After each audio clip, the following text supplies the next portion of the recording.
Hello. हाँ,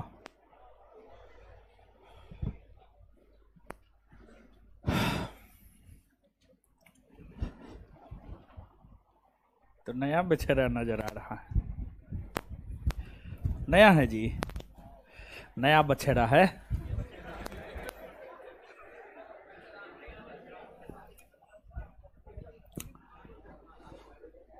कैसे हैं आप लोग? बढ़िया है। चलिए, तो और सब बढ़िया। जानते हैं, अभी आ रहे थे, एगो इसी बैच की लड़की है, एकदम सज धज के जा रही थी उधर। बताइए, बैच के टाइम में वो सज धज के कहाँ जा रही थी? आकर के पढ़ना चाहिए उसको। हॉस्टल से निकली होगी, पढ़ने जा रहे हैं। चलिए, पानी ठंडा नहीं आता है। आप लोग इतना पानी पीते हैं, कहाँ से उतना ठंडा पानी आ पाएगा? मशीन का भी अपना एक कैपेसिटी होता है। आए? हाँ, ऐसे पानी तो रहना चाहिए जी। पानी ना है, ना है, गर्म रहता है। ओ, पूरा गर्म रहता है।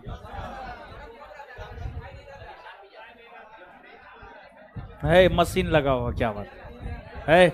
ऊपर में जाके देखिए ना आप, ऊपर में जाके देखिए, मशीन नहीं चलता है। बट झूठ बोलते हैं आप लोग देखे हैं? ऐसा ही बात है जी, मशीन नहीं चलता है।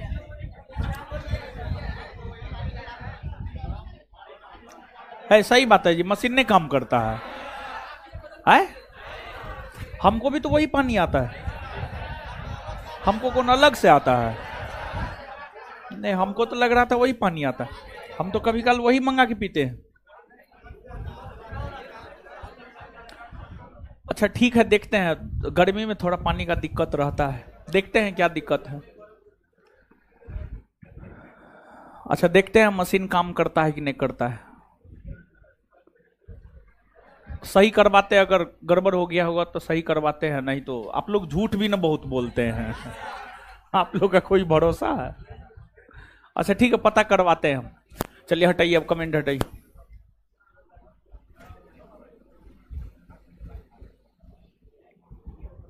चलिए, क्या पढ़ा रहे थे?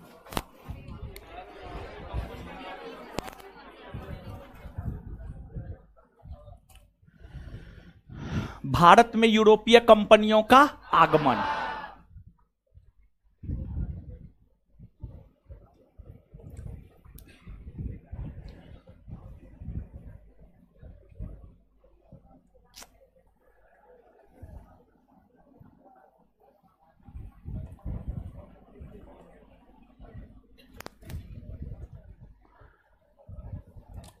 शांत रहिए, अब एकदम शांत रहिए।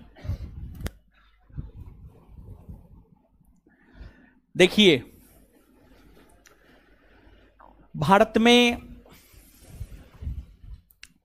पुर्तगाली, डच, ब्रिटिश, ये सभी यूरोपीय कंपनी का आगमन हुआ, और ये सभी यूरोपीय कंपनी भारत आकर के मसालों का व्यापार, नील का व्यापार, चाय का व्यापार, कॉफी का व्यापार, सूती वस्त्र का व्यापार, ये तमाम वस्तुओं का व्यापार यूरोपीय कंपनियों के द्वारा भारत में किया गया। यूरोपीय कंपनियों के द्वारा इन तमाम वस्तुओं का व्यापार जो है भारत में किया गया। ठीक है, अब हम आपको जो बतला रहे थे, ब्रिटिश ईस्ट इंडिया कंपनी के विषय में हम आपको बतला रहे थे। ब्रिटिश ईस्ट इंडिया कंपनी के विषय में जो है हम आपको बतला रहे थे। ब्रिटिश ईस्ट इंडिया कंपनी के विषय में जो हम आपको बतला रहे थे, उसमें ब्रिटिश ईस्ट इंडिया कंपनी से संबंधित कुछ बात पिछले सेशन में हम आपको बताए थे और कुछ बात जो है आगे हमको बताना है। अब पिछले सेशन में ब्रिटिश ईस्ट इंडिया कंपनी से संबंधित जो कुछ बात बतलाए थे उसको पूछते हैं और आप उसका जवाब दीजिए, फिर यहां से हम लोग आगे बढ़ेंगे। सम्मिलित रूप से ही आप जवाब दीजिएगा।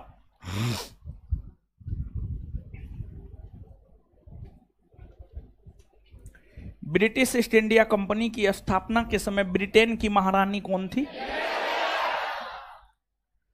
उस समय भारत में मुगल बादशाह कौन था? अंग्रेजों ने अपना पहला व्यापारिक कोठी कहां खोला? और दूसरा व्यापारिक कोठी आंध्र प्रदेश के मुगल दरबार में आने वाला प्रथम अंग्रेज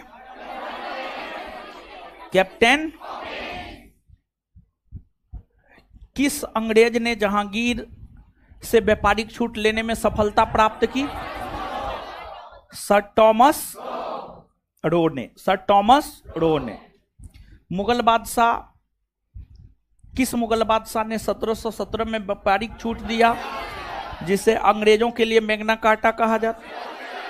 भारत आने वाला प्रथम अंग्रेज रॉल्फ। स्थल मार्ग से भारत आने वाला प्रथम अंग्रेज John Milton. British east India company से पहले किस कंपनी को भारत के साथ व्यापार करने का अधिकार मिला था? लिबेंट कंपनी ना।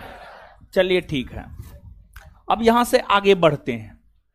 अब आगे समझते हैं। ये सब बात याद है ना जी? पिछले क्लास में बताए थे। अब समझिएगा। अंग्रेजों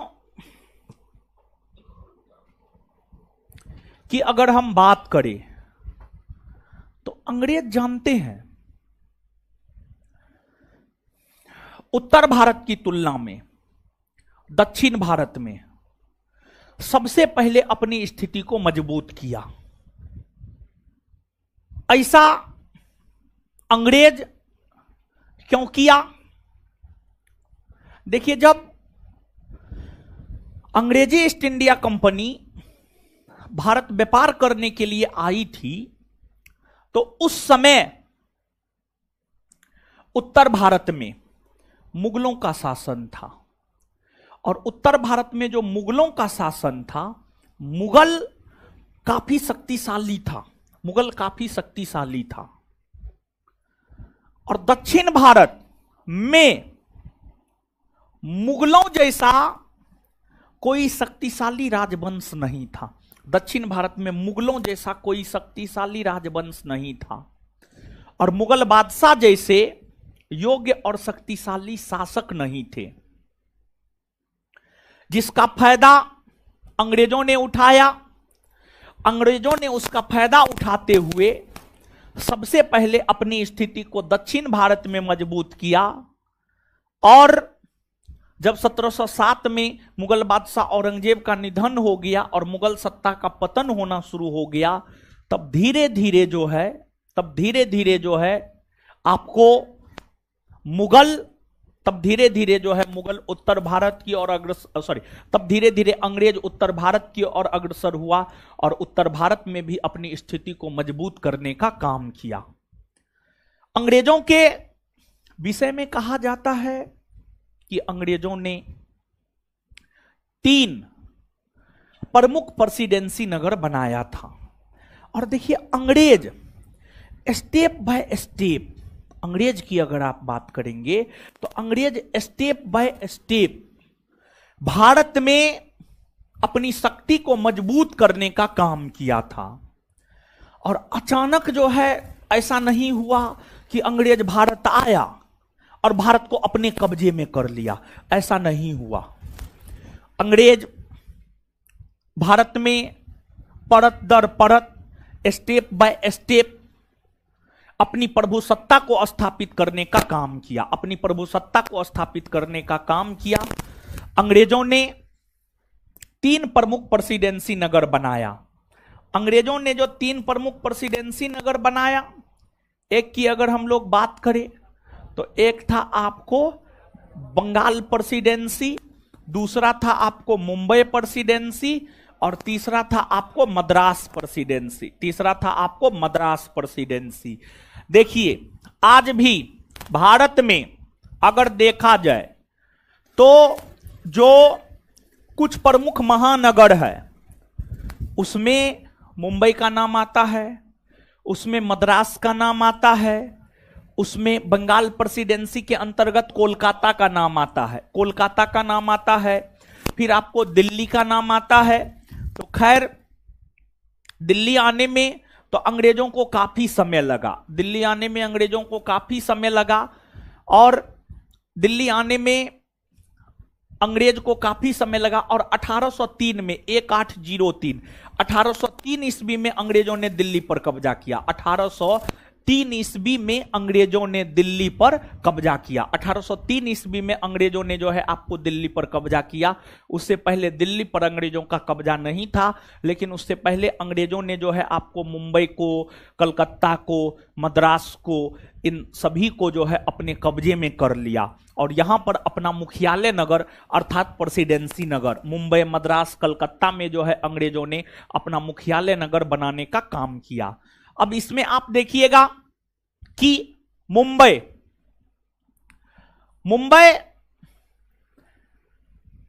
का संस्थापक गेराल्ड अंगियार को माना जाता।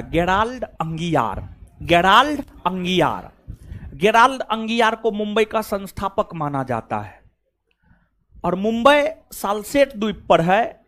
और मुंबई की अगर हम लोग बात करें तो मुंबई प्रारंभ में पुर्तगालियों के अधीन था, पुर्तगाली का कब्जा था मुंबई पर।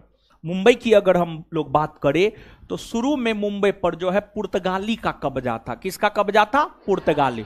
शुरू में मुंबई पर जो है आपको पुर्तगाली का कब्जा था। एक पुर्तगाली राजकुमारी थी, पुर्तगाली राजकुमारी का नाम था कैथरीन द ब्रेगेंजा। समझ गए? तो कैथरीन द ब्रेगेंजा पुर्तगाली राजकुमारी का नाम था। पुर्तगाली राजकुमारी कैथरीन का विवाह ब्रिटेन के सम्राट चार्ल्स द्वितीय के साथ हुआ। गौर से सुनिएगा आप इस बात को।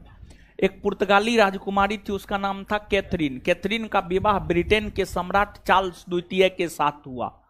जब विवाह हुआ ना तो कैथरीन पुर्तगाली राजकुमारी थी और शुरू में मुंबई पुर्तगालियों के ही अधीन था।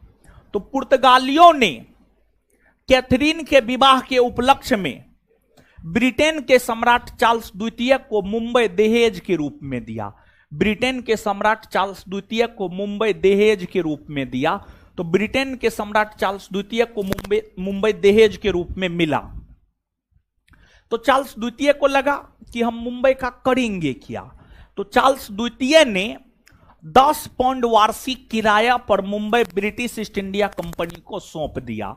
यानी चार्ल्स द्वितीय ने ब्रिटिश ईस्ट इंडिया कंपनी को मुंबई दे दिया और कहा ब्रिटिश ईस्ट इंडिया कंपनी को, आप हमको इसका 10 पाउंड वार्षिक किराया दीजिए और मुंबई ले लीजिए और आप अपना जो है व्यापार कीजिए। इस प्रकार से जो मुंबई पहले पुर्तगालियों के अधीन था, वह मुंबई जो है आपको अब आ गया अंग्रेजों के अधीन। और फिर अंग्रेजों ने मुंबई को अपना प्रेसिडेंसी नगर भी बनाने का जो है आपको काम किया। और मुंबई में मराठों का शासन था और अंग्रेजों ने मराठा शासकों के साथ युद्ध लड़ा और मराठा शासकों के साथ अंग्रेजों ने 3 युद्ध लड़ा, जिसमें प्रथम आंग्ल मराठा युद्ध 1775 से 82, द्वितीय आंग्ल मराठा युद्ध 1803 से 5, तृतीय आंग्ल मराठा युद्ध 1816 से 1819। और इन युद्धों के माध्यम से ही अंग्रेजों ने 1818 ईस्वी में मुंबई प्रेसिडेंसी को पूरी तरीका से ब्रिटिश साम्राज्य में मिलाने का काम किया। संपूर्ण मुंबई के क्षेत्र को ब्रिटिश साम्राज्य में मिलाने का काम किया। इसके बाद अब देखिएगा बंगाल प्रेसिडेंसी। बंगाल प्रेसिडेंसी देखिए, अंग्रेजों की अगर आप बात करेंगे तो अंग्रेजों ने, आप सब लोग जानते हैं कि पहला कारखाना अंग्रेजों ने खोला सूरत में, दूसरा आंध्र प्रदेश के मसूलीपट्टनम में अंग्रेजों ने बंगाल में अपना पहला कारखाना 1651 में हुगली में खोला। 1651 में हुगली में खोला और बंगाल का एक सूबेदार हुआ करता था, उसका नाम था अजीम उस शान। अजीम उस शान बंगाल का सूबेदार हुआ करता था, अजीम उस शान। और देखिए हम बात बता रहे हैं 1690 के दशक का, 1690 ईस्वी के आसपास का बात बता रहे हैं। और 1690 ईस्वी की अगर आप बात करेंगे तो 1690 ईस्वी में बंगाल में शासन हुआ करता था मुगलों का, और मुगल साम्राज्य के अंतर्गत बंगाल एक प्रांत हुआ करता था। और अगर आप मुगल प्रशासन को पढ़े हैं, जो कि हमने आपको पढ़ाया है, अगर आप मुगल प्रशासन को देखेंगे तो प्रांतों में जो मुगलों का शासन हुआ करता था, मूल तौर पर दो पदाधिकारी प्रांतों में मुगल शासन को देखने का काम किया करता था। एक था दीवान और दूसरा था सूबेदार। मुगल काल में प्रांतों में शासन दीवान और सूबेदार नामक दो पदाधिकारियों के द्वारा जो है आपको प्रांतों में शासन प्रशासन को जो है आपको देखा जाता था। तो 1690 ईस्वी के आसपास बंगाल के सूबेदार थे, उनका नाम था अजीम उस शान। अजीम उस शान ने अंग्रेजों को 3 गांव 1200 रुपया वार्षिक किराया पर रेंट पर दिया था। वो 3 गांव था सूतानती, कालीकाटा और गोविंदपुर। और एक अंग्रेज हुआ जॉब चारनाक नामक अंग्रेज ने सूतानती, कालीकाटा और गोविंदपुर, जॉब चारनाक नामक अंग्रेज ने सूतानती, कालीकाटा और गोविंदपुर, ये तीनों गांव को मिलाकर, सूतानती, कालीकाटा और गोविंदपुर, ये तीनों गांव को मिलाकर जॉब चारनाक ने कलकत्ता नामक शहर को बसाया। और यही कलकत्ता 1774 से 1911 ईस्वी तक जो है आपको भारत की राजधानी बनी रही थी। और अगर आप 18वीं सदी के भारत की बात करेंगे तो 18वीं सदी के भारत में सबसे संपन्न प्रांत आपको बंगाल प्रांत ही हुआ करता था। और अंग्रेज जब बंगाल पर कब्जा किया तो अंग्रेजों को भारी मात्रा में धन संपत्ति की प्राप्ति हुई। और एक बात आप जानिए, शुरू में अंग्रेज जब व्यापार करने आया था तो अंग्रेज चांदी लेकर आता था व्यापार करने के लिए। चांदी लेकर व्यापार करने के लिए आता था, भारत में चांदी दे देता था और उस चांदी के माध्यम से ही व्यापार करने का काम किया करता था। लेकिन जब अंग्रेजों ने 1757 के पलासी के युद्ध से बंगाल पर कब्जा किया तो बंगाल पर कब्जा करने के बाद अंग्रेजों को बंगाल के नवाब के हाथ एक बहुत बड़ा खजाना प्राप्त हुआ। और इसके बाद अंग्रेज जानते हैं अब ब्रिटेन से धन संपत्ति लाना बंद कर दिया, बल्कि अंग्रेज भारतीय धन से, अंग्रेजों को जो भारत में धन प्राप्त हुआ उसी से अंग्रेज भारत में कच्चा माल खरीदता था और उस कच्चा माल को ब्रिटेन भेजता था। और फिर उसी तरीका से जो है, यानी कहने का मतलब यह हुआ कि शुरू में अंग्रेज जो है चांदी लेकर के आता था और उसके माध्यम से व्यापार करता था। लेकिन जब बंगाल प्रेसिडेंसी अंग्रेजों के अधीन आया अब जो है ब्रिटेन से धन संपत्ति आना बंद हो गया। अब भारतीय रुपया के माध्यम से ही अंग्रेज भारत में व्यापार करने का जो है आपको काम करने लगा। समझ गए? तो ये चीज है। इसके बाद जो है आपको मद्रास की अगर हम बात करें तो मद्रास को भी अंग्रेजों ने शुरू में रेंट पर लिया और धीरे धीरे जो है मद्रास पर भी अंग्रेजों ने कब्जा कर लिया।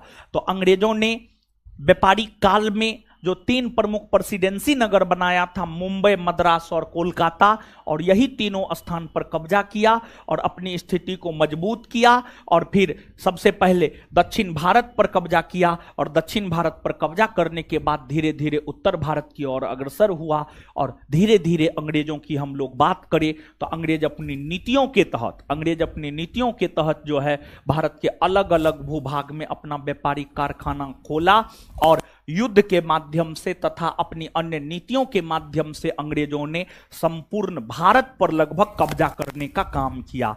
पूरे भारत तो नहीं, लेकिन भारत के अधिकतर भूभाग को अंग्रेजों ने ब्रिटिश साम्राज्य में मिलाने का काम किया, या तो युद्ध के माध्यम से, या सहायक संधि के माध्यम से, या डॉक्ट्रिन ऑफ लैप्स के माध्यम से, या अन्य तौर तरीका से, कुप्रशासन के माध्यम से। यानी अंग्रेज की अगर आप बात करेंगे तो कोई एक तौर तरीका से भारत में ब्रिटिश साम्राज्य का विस्तार नहीं किया, बल्कि अलग अलग तौर तरीका से जो राज्य जिस रूप में मिलाया गया उस राज्य को उस रूप में मिलाने का काम जो है आपको अंग्रेजों ने किया।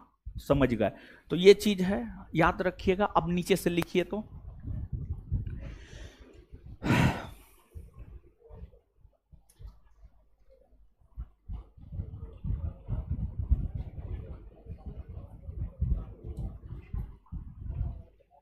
लिखिएगा,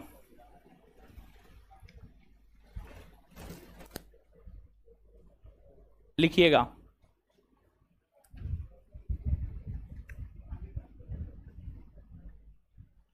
मुंबई, मुंबई, मुंबई डैश देकर के लिखिएगा। इसका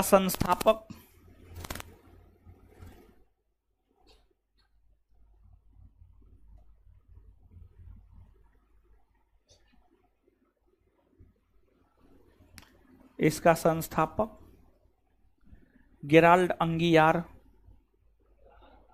गेराल्ड अंगियार लिखना पड़ेगा लगता है। इसका संस्थापक गेराल्ड अंगियार लिख रहे हैं, चिंता नहीं करना है।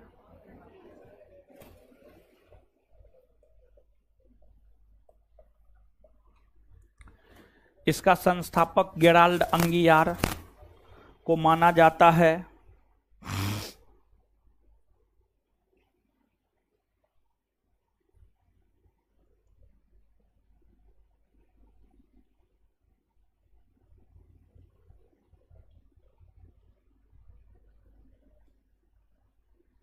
इसका संस्थापक गेराल्ड अंगियार को माना जाता है, फुल स्टॉप। यह शहर सालसेट द्वीप पर, सालसेट द्वीप भी लिखना पड़ेगा। यह शहर सालसेट द्वीप पर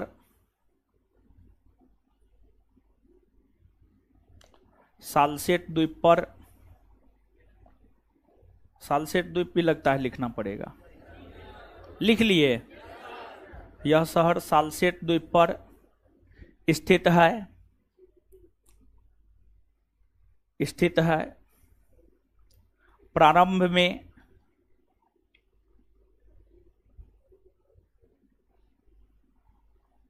प्रारंभ में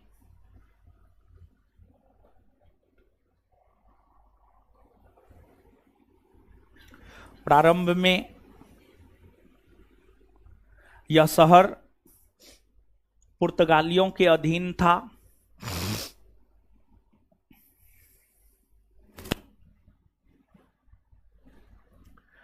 प्रारंभ में यह शहर पुर्तगालियों के अधीन था।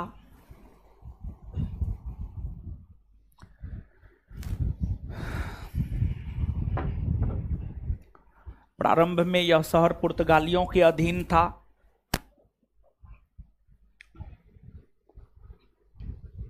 Full stop. पुर्तगाली राजकुमारी कैथरीन का विवाह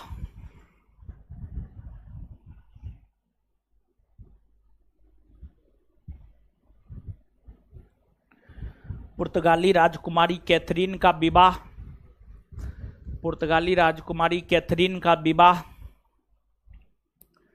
जब ब्रिटेन के सम्राट पुर्तगाली राजकुमारी कैथरीन का विवाह पुर्तगाली राजकुमारी कैथरीन का विवाह जब ब्रिटेन के सम्राट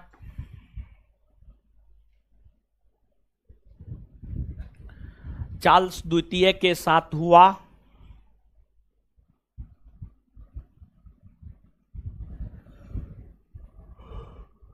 चार्ल्स द्वितीय के साथ हुआ तो पुर्तगालियों ने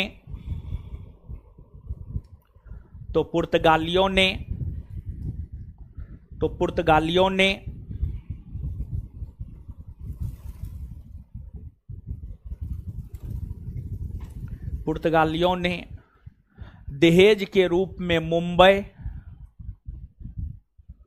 पुर्तगालियों ने दहेज के रूप में मुंबई,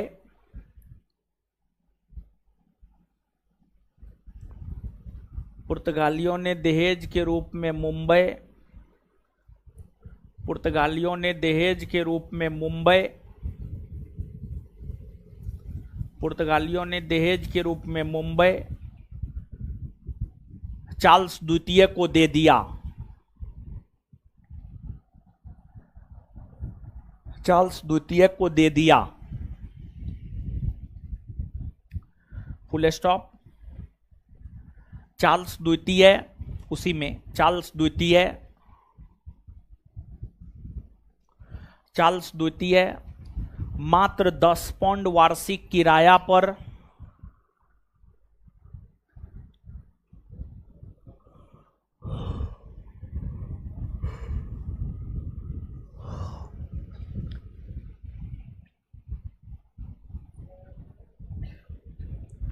चार्ल्स द्वितीय मात्र 10 पाउंड वार्षिक किराया पर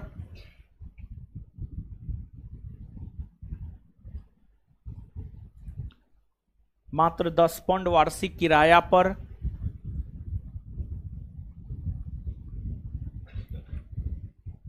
Mumbai British east India company को दे दिया। चार्ल्स द्वितीय मात्र 10 पाउंड वार्षिक किराया पर 10 पाउंड वार्षिक किराया पर Mumbai British east India company को दे दिया, ब्रिटिश ईस्ट इंडिया कंपनी को दे दिया। इस प्रकार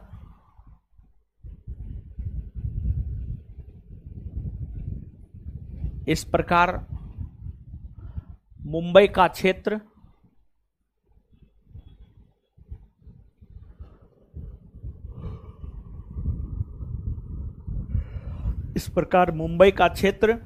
ब्रिटिश ईस्ट इंडिया कंपनी, इस प्रकार मुंबई का क्षेत्र ब्रिटिश ईस्ट इंडिया कंपनी को प्राप्त हुआ।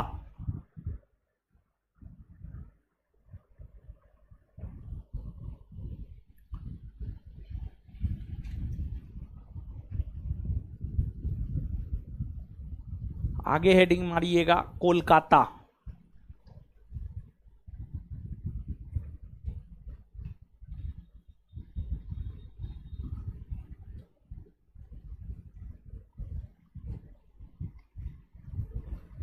डैश देकर लिखिएगा। बंगाल के सूबेदार अजीम उस्सान ने, लिखिएगा, बंगाल के सूबेदार अजीम उस्सान ने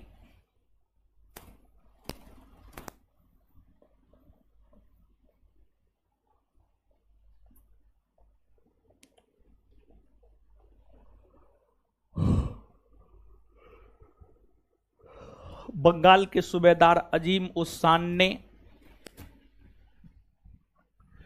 बंगाल के सूबेदार अजीम उस्सान ने बंगाल के सूबेदार अजीम उस्सान ने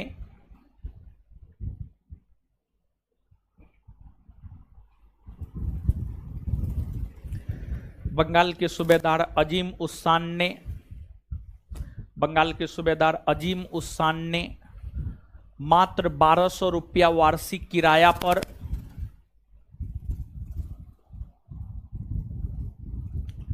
मात्र 1200 रुपया वार्षिक किराया पर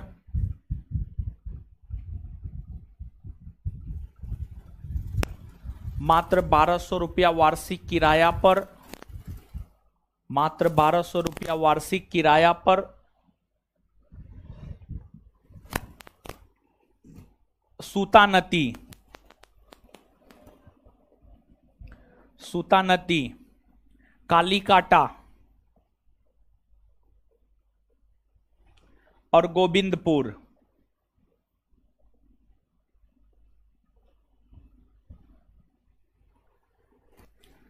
बंगाल के सूबेदार अजीम उस्सान ने मात्र 1200 रुपया वार्षिक किराया पर सूतानती, कालीकाटा और गोविंदपुर नामक तीन गांव को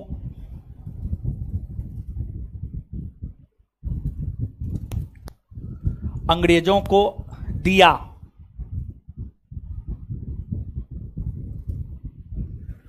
नामक 3 गांव को अंग्रेजों को दिया। Full stop. जॉब चारनाक नामक अंग्रेज ने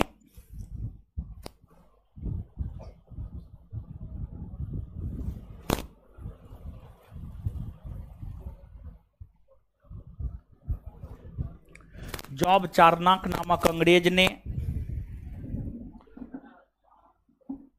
जॉब चारनाक नामक अंग्रेज ने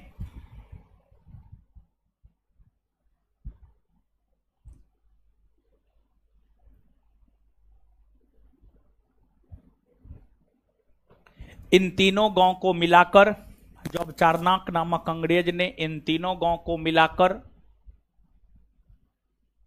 जॉब चारनाक नामक अंग्रेज ने इन तीनों गांव को मिलाकर कोलकाता शहर की नींव रखी। जॉब चारनाक नामक अंग्रेज ने इन तीनों गांव को मिलाकर कोलकाता शहर की नींव रखी। जॉब चारनाक नामक अंग्रेज ने इन तीनों गांव को मिलाकर कोलकाता शहर की नींव रखी। जॉब चारनाक नामक अंग्रेज ने इन तीनों गांव को मिलाकर कोलकाता शहर की नींव रखी।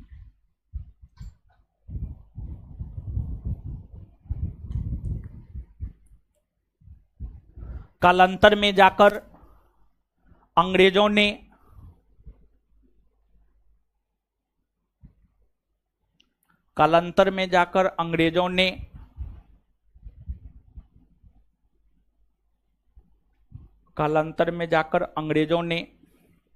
कोलकाता को अपना प्रथम प्रेसिडेंसी नगर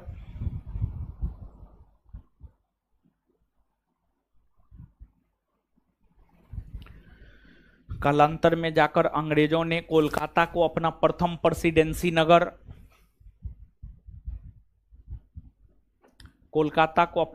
प्रेसिडेंसी नगर बनाया।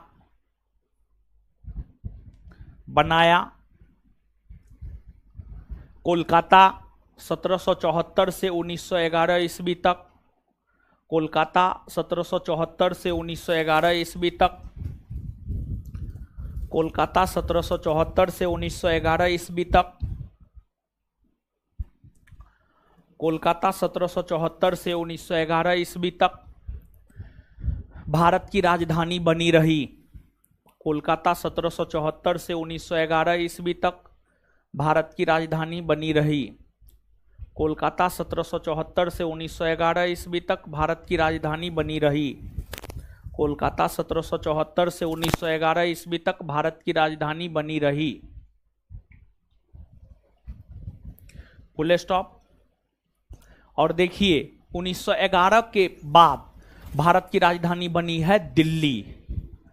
1911 में दिल्ली दरबार का आयोजन हुआ था, तृतीय दिल्ली दरबार। कुल 3 दिल्ली दरबार का आयोजन हुआ है। प्रथम दिल्ली दरबार 1877, द्वितीय दिल्ली दरबार 1903, तृतीय दिल्ली दरबार 1911।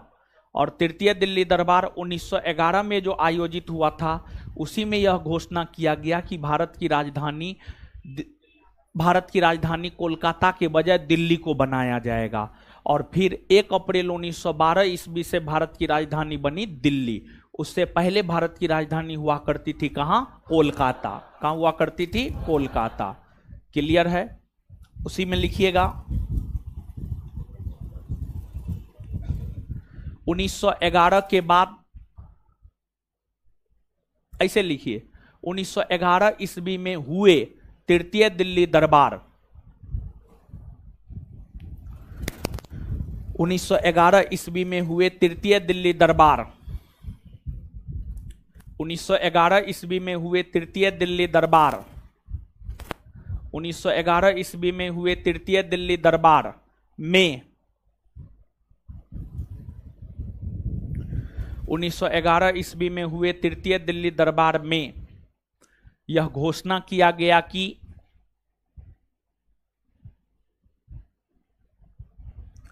1911 ईस्वी में हुए तृतीय दिल्ली दरबार में यह घोषणा किया गया कि 1911 ईस्वी में हुए तृतीय दिल्ली दरबार में यह घोषणा किया गया कि भारत की राजधानी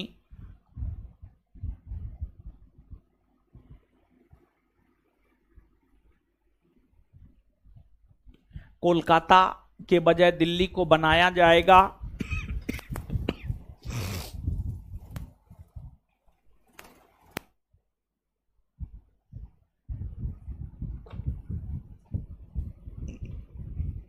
भारत की राजधानी कोलकाता के बजाय दिल्ली को बनाया जाएगा।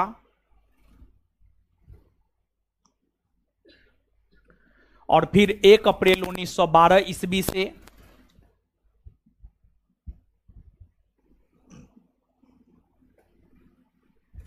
और फिर 1 अप्रैल 1912 ईस्वी से और फिर 1 अप्रैल 1912 ईस्वी से भारत की राजधानी 1 अप्रैल 1912 ईस्वी से भारत की राजधानी 1 अप्रैल 1912 ईस्वी से भारत की राजधानी दिल्ली बनी।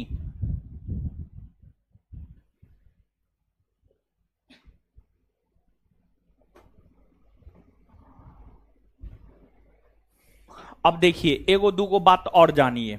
देखिए अंग्रेजों ने कोलकाता शहर को बसाया, उसे अपना प्रथम प्रेसिडेंसी नगर बनाया।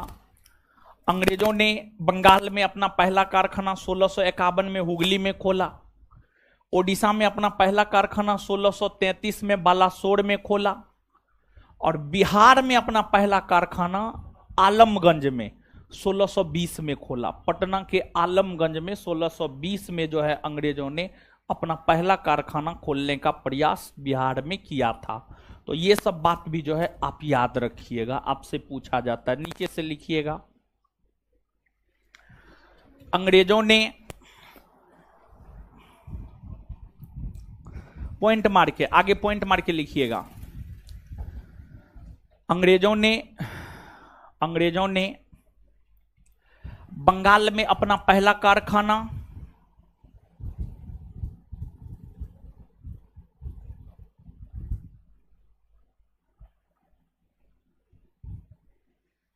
अंग्रेजों ने बंगाल में अपना पहला कारखाना 1651 में हुगली में खोला। 1651 में हुगली में खोला।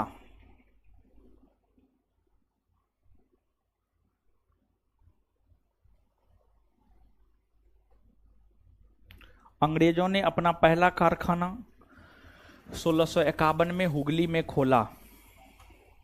नेक्स्ट पॉइंट, अंग्रेजों ने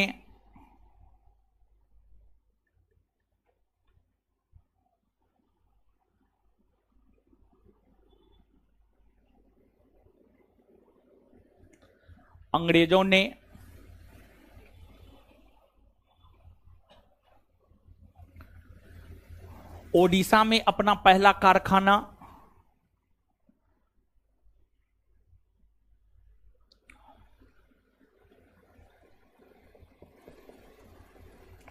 अंग्रेजों ने ओडिशा में अपना पहला कारखाना 1633 ईस्वी में बालासोर में खोला। 1633 ईस्वी में बालासोर में खोला। अंग्रेजों ने ओडिशा में अपना पहला कारखाना 1633 ईस्वी में बालासोर में खोला। नेक्स्ट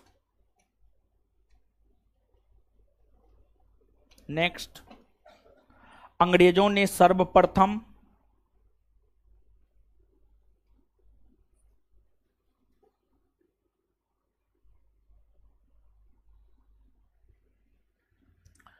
अंग्रेजों ने सर्वप्रथम 1920 में बिहार के पटना के आलमगंज में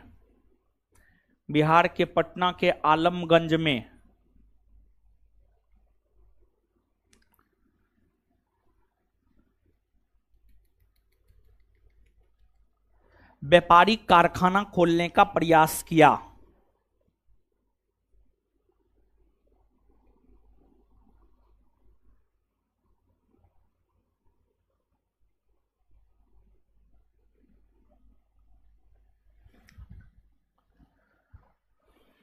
आगे आगे हेडिंग मारिएगा अब मद्रास। मद्रास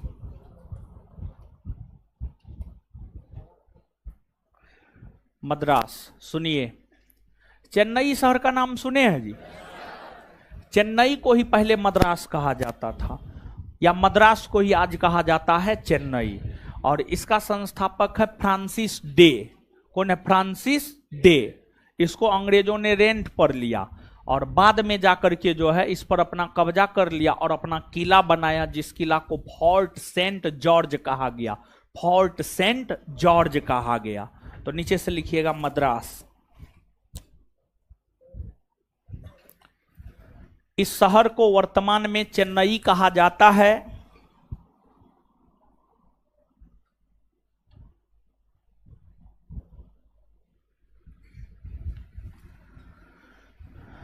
इस शहर को वर्तमान में चेन्नई कहा जाता है। इस शहर को वर्तमान में चेन्नई कहा जाता है। इस शहर का संस्थापक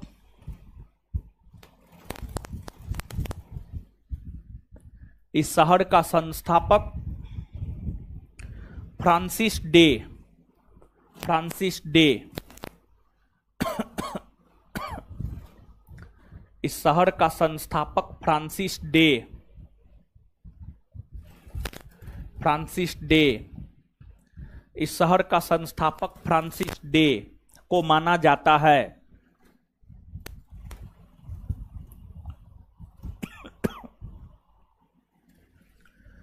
इस शहर का संस्थापक फ्रांसिस डे को माना जाता है। चंद्रगिरी के राजा से 1639 ईस्वी में, उसी में कंटिन्यू, चंद्रगिरी के राजा से 1639 ईस्वी में 1639। चंद्रगिरी के राजा से 1639 ईस्वी में अंग्रेजों ने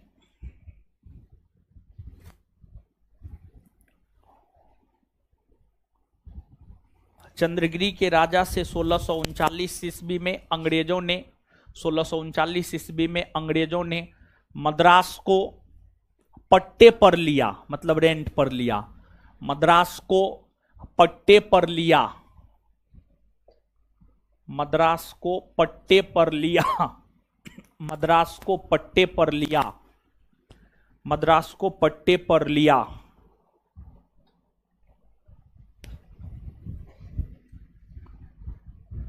बाद में जाकर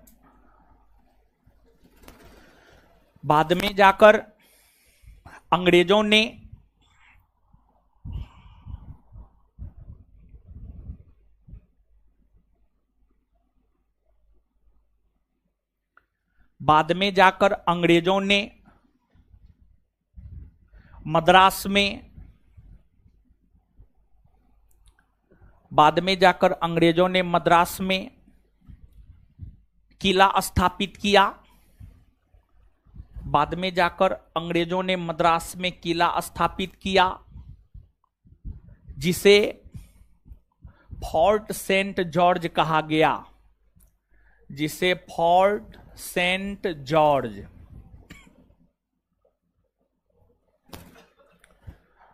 बाद में जाकर अंग्रेजों ने मद्रास में किला स्थापित किया, जिसे फोर्ट सेंट जॉर्ज कहा गया।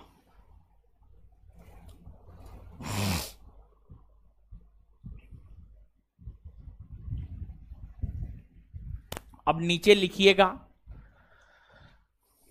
अंग्रेज। नेक्स्ट पॉइंट, अगला पॉइंट लिखिएगा अंग्रेज सर्वप्रथम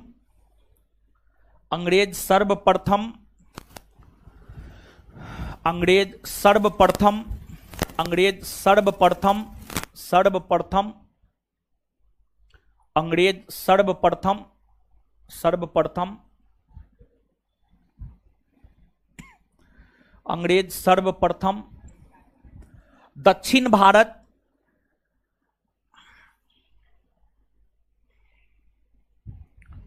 दक्षिण भारत में अपनी स्थिति, दक्षिण भारत में अपनी स्थिति, अंग्रेज सर्वप्रथम दक्षिण भारत में अपनी स्थिति को मजबूत किया, दक्षिण भारत में अपनी स्थिति को मजबूत किया, दक्षिण भारत में अपनी स्थिति को मजबूत किया, और वहां अंग्रेज सफल भी हुए।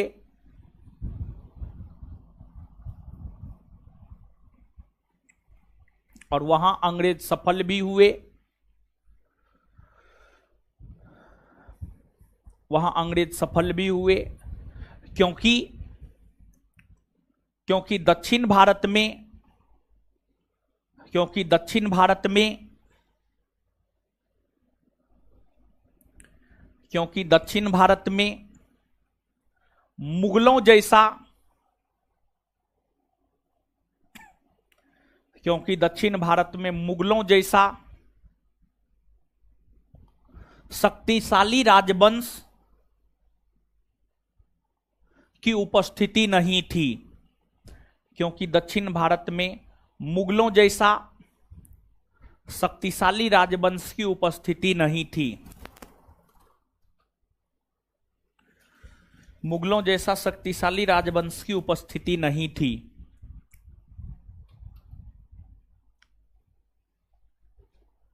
लेकिन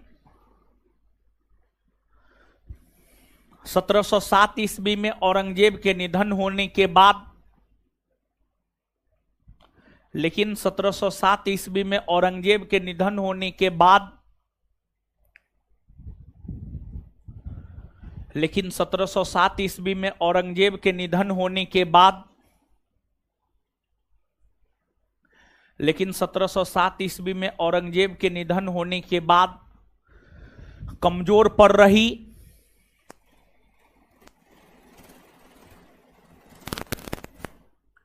कमजोर पड़ रही, कमजोर पड़ रही, कमजोर पड़ रही,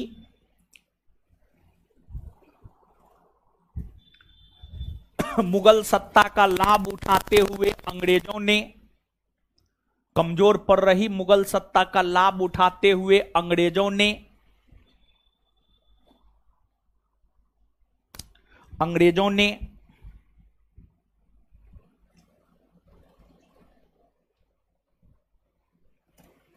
अंग्रेजों ने उत्तर भारत, अंग्रेजों ने उत्तर भारत को भी जीत लिया,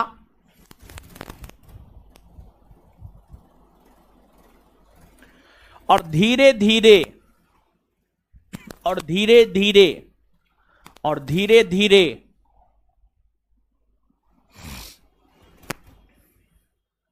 और धीरे धीरे अंग्रेज भारत में व्यापार करने के साथ साथ, और धीरे धीरे अंग्रेज भारत में व्यापार करने के साथ साथ, और धीरे धीरे अंग्रेज भारत में व्यापार करने के साथ साथ, और धीरे धीरे अंग्रेज भारत में व्यापार करने के साथ साथ, व्यापार करने के साथ साथ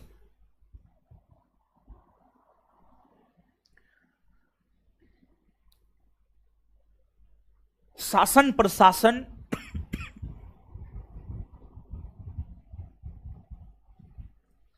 भी करने लगे।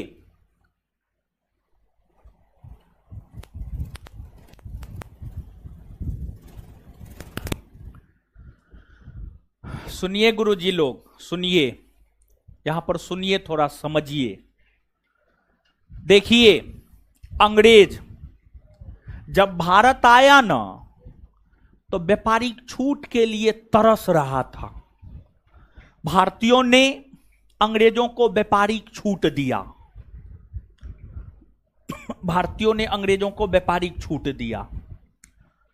जैसे मुगल बादशाहों में जहांगीर ने अंग्रेजों को व्यापारिक छूट दिया, शाहजहां ने भी व्यापारिक छूट दिया, औरंगजेब ने भी व्यापारिक छूट दिया, लेकिन सबसे ज्यादा व्यापारिक छूट दिया मुगल बादशाह फारुखसियर, जिसे कहा गया मैग्ना कार्टा। फिर इसके बाद आपको गोलकुंडा, गोलकुंडा कर्नाटक में पड़ता है। गोलकुंडा का सुल्तान था, उसका नाम था अब्दुल्ला कुतुब शाह। अब्दुल्ला कुतुब शाह, अब्दुल्ला कुतुब शाह ने, गोलकुंडा के सुल्तान अब्दुल्ला कुतुब शाह ने गोलकुंडा के क्षेत्र में 1632 ईस्वी में अंग्रेजों को व्यापारिक छूट दिया, जिसे इतिहास में कहा जाता है सुनहला फरमान, गोल्डन फरमान। सुनहला फरमान यानी गोल्डन फरमान, गोल्डन फरमान मतलब समझिएगा आप, फारुखसियर ने जो व्यापारिक छूट दिया उसे कहा जाता है मैग्ना कार्टा, और गोलकुंडा के सुल्तान ने जो व्यापारिक छूट दिया उसे कहा जाता है आपको सुनहला फरमान। तो अंग्रेज व्यापारी बनकर आया, भारतीयों से व्यापारिक छूट प्राप्त किया, भारत में व्यापार किया, लेकिन मूल तौर पर जब 1707 में औरंगजेब का निधन हुआ और भारत में राजनीतिक अस्थिरता की स्थिति उत्पन्न हुई, तो उसी का फायदा अंग्रेजों ने उठाया, और उसी का फायदा अंग्रेजों ने उठाते हुए भारत की राजनीति में हस्तक्षेप किया, और फिर भारत में शासन प्रशासन की भी जिम्मेदारी ले ली, और फिर भारत में शासन प्रशासन भी अंग्रेजों ने करना शुरू कर दिया। समझ गए? तो ये चीज है। और एक बात आप जानिए, ब्रिटिश ईस्ट इंडिया कंपनी को अगर किसी यूरोपीय कंपनी ने भारत में कड़ी टक्कर दिया है तो वह है आपको फ्रांसीसी ईस्ट इंडिया कंपनी। और आप इस बात को भी जानिए कि ब्रिटिश ईस्ट इंडिया कंपनी और फ्रांसीसी ईस्ट इंडिया कंपनी के बीच जो युद्ध हुआ है उस युद्ध को कहा जाता है कर्नाटक का युद्ध। और कर्नाटक के युद्ध में अंतिम तौर पर विजयी अंग्रेजों की हुई। तो एकमात्र तो यूरोपीय कंपनी फ्रांसीसी हुआ जो अंग्रेजों को टक्कर दिया, लेकिन कर्नाटक के युद्ध में उस फ्रांसीसी ईस्ट इंडिया कंपनी को खत्म कर दिया, और फिर ब्रिटिश ईस्ट इंडिया कंपनी ने भारत में एक छत्र राज किया। भारत में ब्रिटिश ईस्ट इंडिया कंपनी ने एक छत्र राज किया। समझ गए? तो अब देखिएगा, यहां पर कंपटीशन के लिहाज से सिर्फ एक बात याद रखना है कि सुनहला फरमान किसे कहते हैं, ठीक है? और इसके बाद जो है अब हम लोग आ जाएंगे फ्रांसीसी ईस्ट इंडिया कंपनी पर। और देखिए, ये तो अभी जो हम आपको ब्रिटिश ईस्ट इंडिया कंपनी के विषय में बतलाए हैं, यहां पर तो हम आपको ये बतलाए हैं कि ब्रिटिश ईस्ट इंडिया कंपनी की स्थापना हुई, भारतीयों से व्यापारिक छूट लिया, भारत में व्यापार किया। आगे और भी ब्रिटिश ईस्ट इंडिया कंपनी के विषय में पूरे भारतीय इतिहास को पढ़ते हुए आप ब्रिटिशों के विषय में ही पढ़ेंगे, अंग्रेजों के विषय में ही पढ़ेंगे। आगे भी जगह जगह ब्रिटिश ईस्ट इंडिया कंपनी का जिक्र जो है आपको देखने को मिलेगा। मतलब आगे भी ब्रिटिश ईस्ट इंडिया कंपनी के विषय में आपको पढ़ने को मिलेगा। समझ गए? तो अब यहां पर जो है थोड़ा सा लिखिएगा, एक पॉइंट और नोट दे करके लिखिएगा।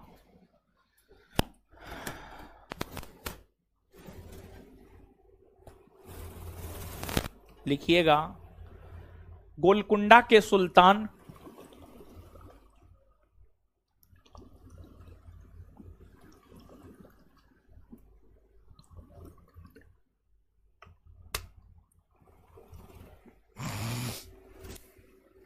गोलकुंडा के सुल्तान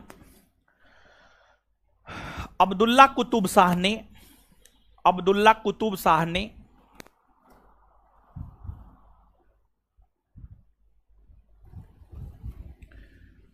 गोलकुंडा के सुल्तान अब्दुल्ला कुतुब शाह ने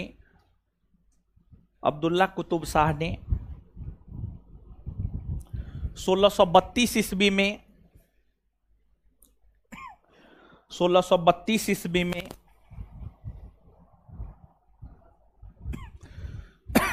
1632 ईस्वी में अंग्रेजों को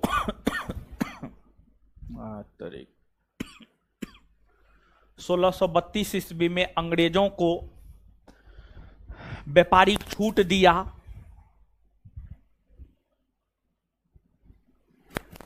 अंग्रेजों को व्यापारिक छूट दिया,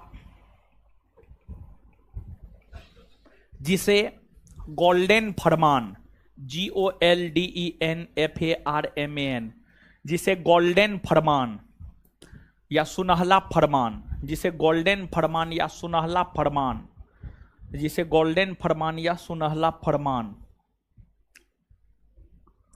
जिसे गोल्डन फरमान या सुनहला फरमान कहा जाता है, जिसे गोल्डन फरमान या सुनहला फरमान कहा जाता है, जिसे गोल्डन फरमान या सुनहला फरमान कहा जाता है।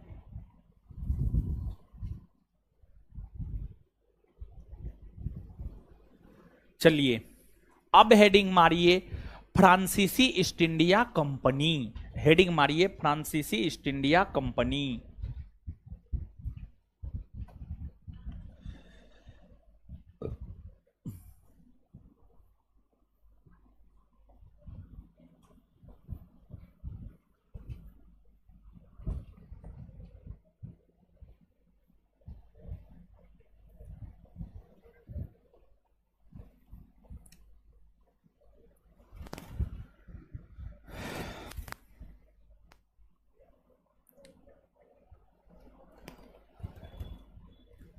चलिए अब समझिएगा,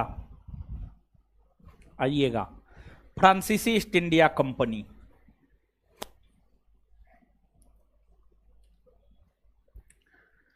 देखिए फ्रांस में, जैसे यूरोप महादेश का एक देश है यूनाइटेड किंगडम यानी ब्रिटेन, वैसे ही यूरोप महादेश का एक देश है फ्रांस। कौन देश है? फ्रांस। फ्रांस आपको यहां है, स्पेन और जर्मनी के बीच में यहां पर फ्रांस है, ठीक है।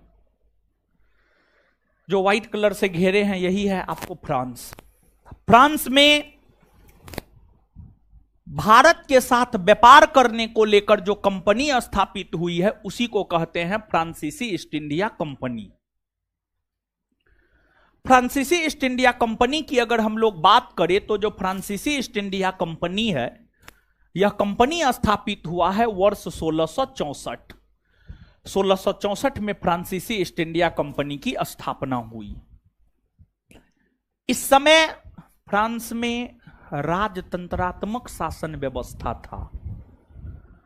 फ्रांस में राजतंत्रात्मक शासन व्यवस्था था। इस समय फ्रांस के सम्राट थे लुई 14वां। इस समय फ्रांस का सम्राट था लुई 14वां। लुई 14वां, और यही कहा करता था, क्या जानते हैं? मेरे शब्द ही कानून है, ये कहा करता था, मेरे शब्द ही कानून है। संभवतः यही कहा करता था लुई 14वां। 16 लिख दिया है तरीका, लुई 14वां। हाँ, लुई 14वां फ्रांस के सम्राट थे। लुई 14वां का मंत्री था, उसका नाम था कोलबर्ट। कोलबर्ट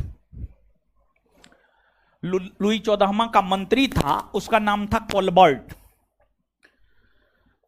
लुई 14वां के मंत्री कोलबर्ट के प्रयास से ही, लुई 14वां का प्रधानमंत्री था, यानी सबसे प्रमुख मंत्री था, एक प्रकार से कहिए सबसे प्रमुख मंत्री था कोलबर्ट। और लुई 14वां के प्रधानमंत्री कोलबर्ट के प्रयास से ही फ्रांस में 1664 ईस्वी में फ्रांसीसी ईस्ट इंडिया कंपनी की स्थापना हुई, जिसका उद्देश्य था भारत आकर के व्यापार करना। भारत आकर के भारत के साथ मसालों का व्यापार, नील का व्यापार, कपास का व्यापार, चाय का व्यापार, कॉफी का व्यापार, इन सभी वस्तुओं के व्यापार करने के उद्देश्य से ही फ्रांस में फ्रांसीसी ईस्ट इंडिया कंपनी की स्थापना हुई। और जो लुई 14वां है, इसका संबंध बुर्बो राजवंश से है। बुर्बो राजवंश से जो है आपको इसका संबंध है। पिछले दिनों बिहार एसआई का जो परीक्षा हुआ है उसमें आपको इससे संबंधित प्रश्न पूछे गए हैं, और राजवंश ही पूछा गया था। अब क्वेश्चन एग्जैक्ट ध्यान में नहीं आ रहा है, लेकिन लुई 14वां या लुई 16वां से संबंधित प्रश्न था और यह पूछा गया था कि लुई 14वां या लुई 16वां का संबंध कौन राजवंश से है। तो लुई 14वां का संबंध भी बुर्बो राजवंश से था और लुई 16वां का संबंध भी बुर्बो राजवंश से था। तो उस प्रश्न का उत्तर होता बुर्बो राजवंश। अब देखिएगा आप, फ्रांसीसी ईस्ट इंडिया कंपनी की स्थापना हुई, फ्रांसीसी ईस्ट इंडिया कंपनी भारत आई और फिर फ्रांसीसी ईस्ट इंडिया कंपनी भारत आकर के व्यापार करना शुरू की। फ्रांसीसी ईस्ट इंडिया कंपनी भारत आकर के व्यापार करना शुरू की और फ्रांसीसी ईस्ट इंडिया कंपनी ने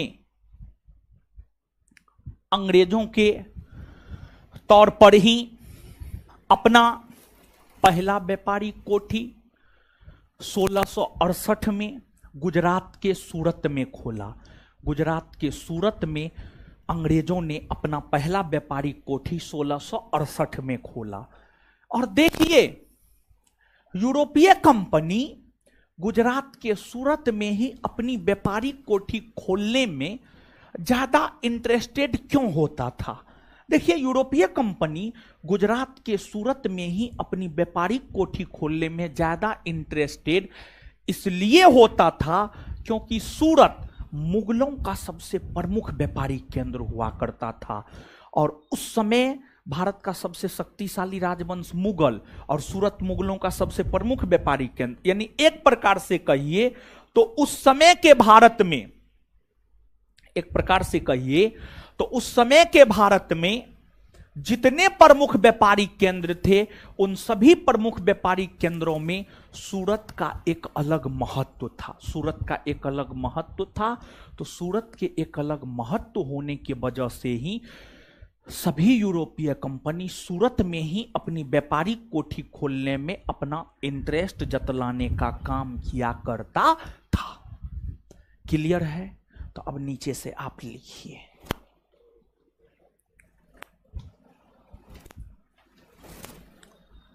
अच्छा, नीचे से लिखने से पहले मैथ रीजनिंग आप लोग पढ़ लिए? नहीं ना पढ़े? है हीरो, मैथ रीजनिंग नहीं पढ़े हैं? आपको यहीं पढ़ना है। कहाँ घर है आपका? सासाराम। क्या नाम है? क्या? अच्छा, ठीक है। आपको यहीं मैथ रीजनिंग भी पढ़ना है। जीएस के साथ साथ मैथ रीजनिंग भी आपको यहीं पढ़ना है। ठीक है? आए? बट मारेंगे मुंह तोड़ देंगे। फ्री में क्या मिलता है? फ्री में एक कप चाय दुकान पे मिलेगा। आए? क्या मिलता है? क्या बोल रहे? प्रसाद। ओ अच्छा, वो प्रसाद भी फ्री में नहीं मिलता है। मान लिया जाए कि यहीं पर प्रसादी, अगर कोई खास अवसर पर यहीं पर प्रसादी वितरण होता है तो सबसे पहले आसपास के कोचिंग में चंदा काटता है, सबसे पैसा लेता, हम लोग से पैसा लेता है। ठीक है? कुछों में, हर चीज में। अब तो देखिए, पहले क्या था जानते हैं? पहले था कि सरस्वती पूजा में और दशहरा में चंदा कटता था। अब तो रामनवमी में भी कटता है। अब तो लगभग हर पर्व में कटता है। ठीक है? चंदा। तो वहां पर जो प्रसाद बंटता है ना, वहां पर जो प्रसाद बंटता है, हम लोग से पैसा ले करके जाता है और तब जाकर के जो है, हम पैसा कहां से देते हैं? आप जो हमको दिए हम वहीं से नहीं देते हैं महाराज, हम अपने बाबूजी के घर से पैसा ला के देते हैं। आप जो देते हैं हम वहीं से देते हैं। समझ गए? तो अप्रत्यक्ष तौर पर थोड़ा आप सोच करके देखिए, आप पैसा हमको दिए, हम उसको दिए और वो आपको प्रसाद खिलाया, वो भी फ्री में कहां हुआ? आए? तो फ्री में कुछ नहीं मिलता है। समझे?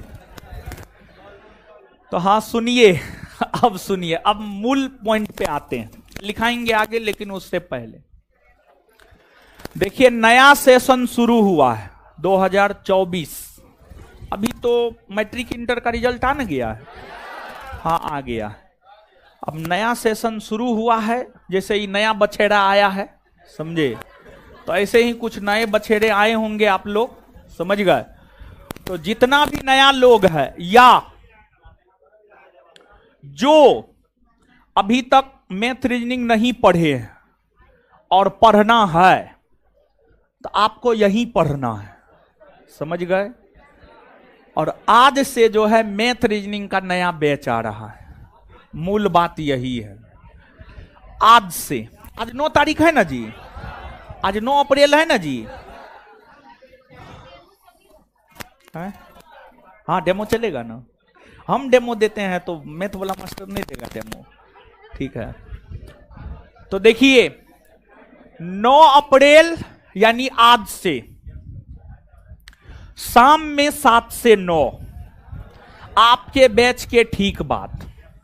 देखिए जिसका ज्योग्राफी वो अपना ज्योग्राफी पढ़ते रहिए, जो 5 से 7 पढ़ के निकल जाते हैं, ठीक है, अपना घूमने चले जाते हैं कहां कहां है ना, हाँ कहीं चले जाते हैं, उससे बढ़िया है कि 5 से 7 जीएस पढ़ लीजिए और 7 से 9 मैथ रीजनिंग पढ़ लीजिए और उसके बाद निकल जाइए अपना रूम और खाना पीना बना करके खा करके सो जाइए और सुबह में उठ करके रिवीजन कर लीजिए, या फिर रात में पढ़ने का आदत है तो खाना पीना खा करके रात में रिवीजन करके सो जाइए। जिसको जब पढ़ने का आदत है तब उठ करके रिवीजन कर लिया कीजिए। विदाउट रिवीजन कोई मतलब नहीं है पढ़ने का, समझ गए। तो आज से मैथ और रीजनिंग का बैच आ रहा है, आज यानी 9 अप्रैल से, हाँ 9 अप्रैल से आज से आ रहा है, शाम में 7 से 9। इस क्लास के ठीक बाद नीचे वाला क्लासरूम में चलेगा। कौन क्लासरूम में? नीचे वाला जो क्लासरूम है उसमें जो है आपको मैथ रीजनिंग का क्लास चलेगा। पहला आवर मेरे ख्याल से रीजनिंग होगा और सेकेंड आवर मेरे ख्याल से मैथ होगा। 7 से 8 रीजनिंग, 8 से 9 मैथ। आप जाइएगा तो सर आपको बता देंगे, लेकिन मैथ और रीजनिंग दोनों है। 1 घंटा मैथ और 1 घंटा रीजनिंग होगा और उसमें जो है डेमो है, डेमो भरपूर कीजिए। 1 सप्ताह से 15 दिन के बीच में कीजिए, ठीक है। कम से कम 1 सप्ताह, अधिक से अधिक 15 दिन, उतना में समझ में आ जाएगा महाराज। 15 दिन का डेमो हम दे रहे हैं, 1 दिन में 2 घंटा क्लास होगा, 15 दूना 30 घंटा, कम से कम 20 घंटा में तो आपको समझ में आ जाना चाहिए। और एक समझने वाले को 1 से 2 क्लास में समझ में आ जाता है, समझ गए।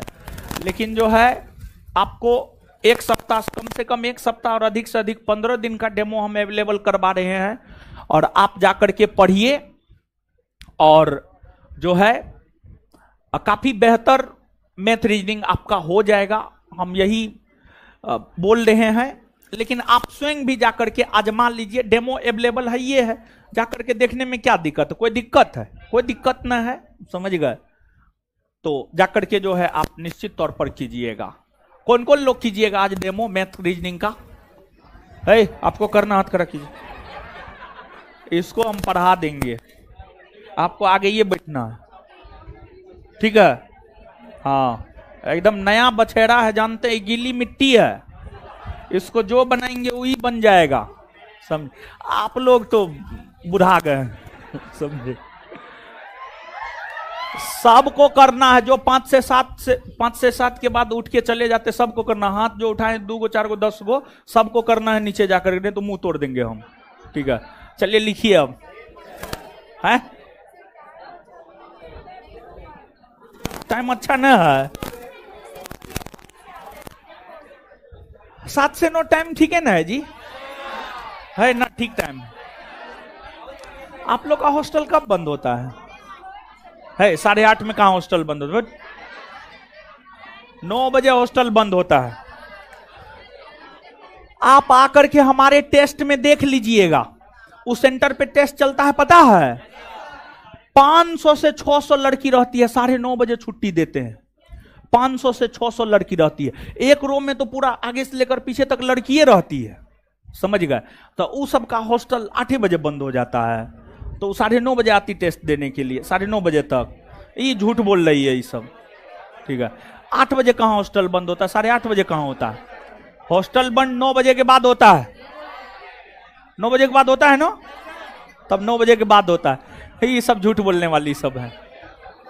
सब करेगी मैथ रीजनिंग का क्लास, यहीं पर करेगी मैथ रीजनिंग का क्लास, बाहर कहीं नहीं करेगी। हम मजाक नहीं कर रहे, हम सीरियसली बोल रहे हैं, और आप लोग को भी बोल रहे हैं जो एडमिशन नहीं लिए हैं कहीं यहीं पढ़िए, ठीक है। अच्छा पढ़ाते हैं, अच्छा पढ़ाते हैं। देखिए उनको हम रखे हैं, जानते हैं 2 बार एसएससी सीजीएल में मैथ में 200 में 200 मार्क लाए हैं, रॉ मार्क 200 में 2, परसेंटाइल में तो 245 263 चला जाता, 245 और 263 चला जाता है, उसी आधार पे रखे थे। तो काफी शानदार पढ़ाएंगे, एकदम बच्चा की तरह जोड़ दू 4 ऐसे करके पढ़ाएंगे आपको, बहुत बढ़िया पढ़ाएंगे, ठीक है। लिखिए आप। हाँ जी ठीक पढ़ाते हैं। अरे हम रखे हैं महाराज, हम गड़बड़ मास्टर को रखे हैं, हम आज तक किसी मास्टर को रखे हैं, हम और बिट्टू झा के अलावा तीसरा यही ना है, तो गड़बड़ आदमी को हम रखिए नहीं सकते हैं, समझे। लिखिए, फ्रांसीसी ईस्ट इंडिया कंपनी, फ्रांसीसी ईस्ट इंडिया कंपनी हेडिंग मारना है, हेडिंग मार लिए, आगे लिखिए। फ्रांस के सम्राट लुई 14वां के शासनकाल के दौरान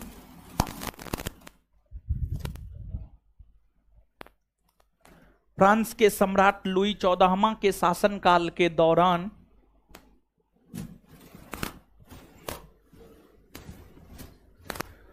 फ्रांस के सम्राट लुई 14वां के शासनकाल के दौरान उनके प्रधानमंत्री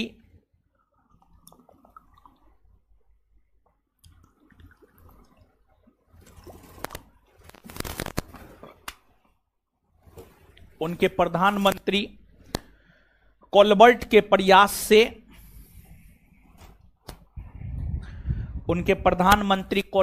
प्रयास से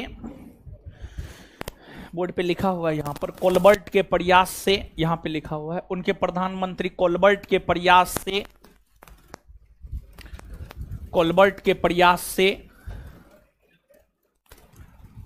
1664 ईस्वी में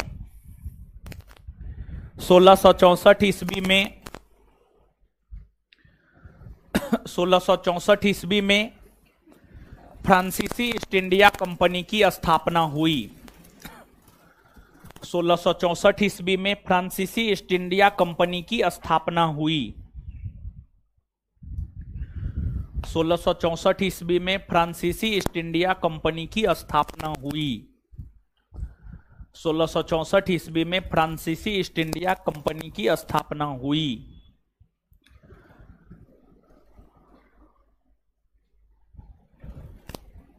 यह कंपनी पूर्णतः सरकारी कंपनी थी।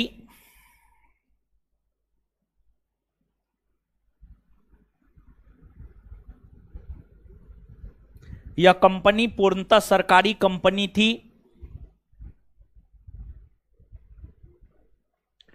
यह कंपनी पूर्णतः सरकारी कंपनी थी।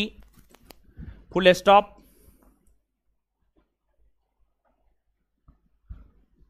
नेक्स्ट पॉइंट, लुई 14वां का संबंध बुर्बो राजवंश से है। बोर्ड पे लिख दे रहे हैं, लुई 14वां का संबंध बुर्बो राजवंश से रहा है। बोर्ड पे लिख दिए हैं उधर, लुई 14वां का संबंध बुर्बो राजवंश से रहा है।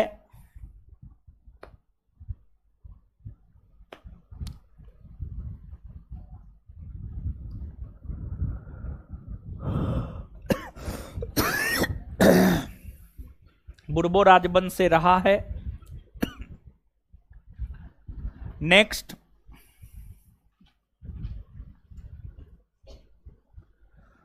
फ्रांसीसी ईस्ट इंडिया कंपनी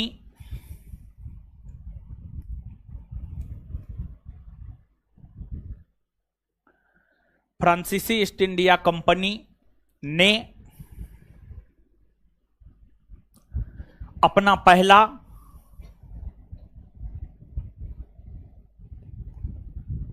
व्यापारिक कारखाना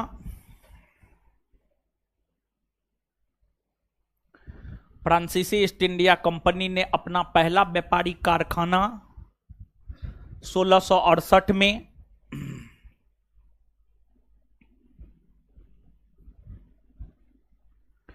गुजरात के सूरत में 1668 में गुजरात के सूरत में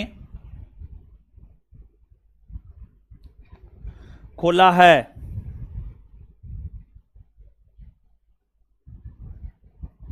चलिए, जितना समझाए हैं लिखाए हैं पढ़िए तो।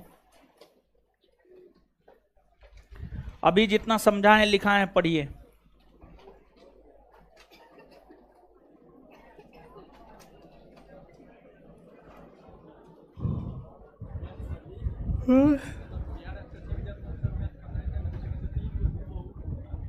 कौन सी में हो?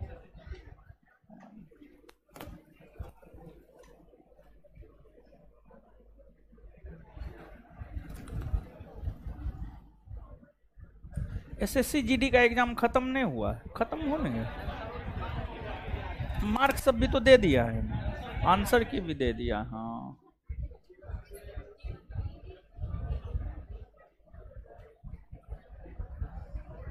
अब रनिंग होगा नहीं जी,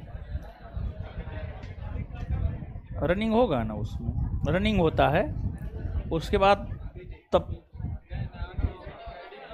मेडिकल, और उसके बाद तब डॉक्यूमेंट, और तब ना मेरिट, तब मेरिट। है पढ़िए, पढ़ने बोले बतिया रही है जी, पढ़िए।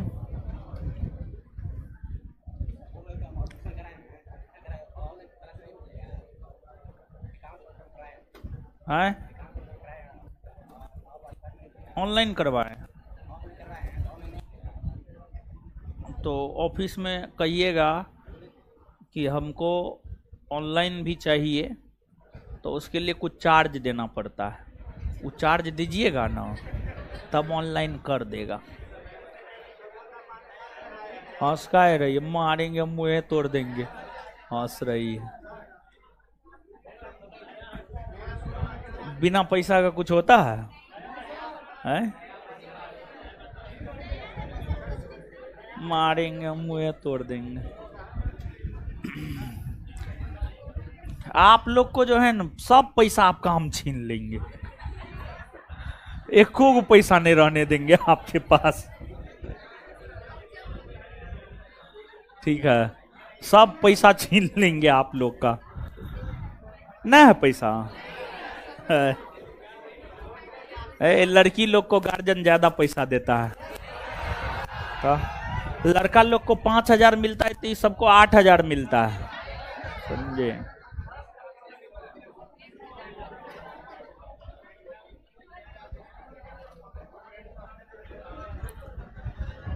है पढ़ लिया आप लोग, पढ़े?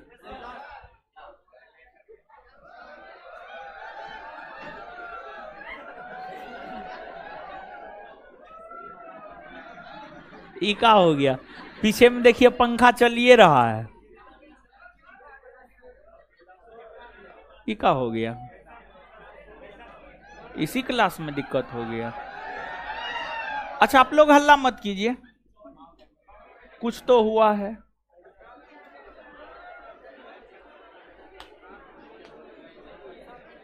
कुछ तो हुआ है, पीछे में सब चीज ठीक है, आगे ये में गड़बड़ हो गया। पीछे वाला लड़का लोग पंखो चल रहा नहीं जी? चलिए दीजिए तो, आइए याद करते हैं। अच्छा याद कीजिए ना, उसमें क्या है, सब चीज तो समझाइए दिया, लिखाइए दिया, यादें न करना, उसमें तो मुंह से बोलना है।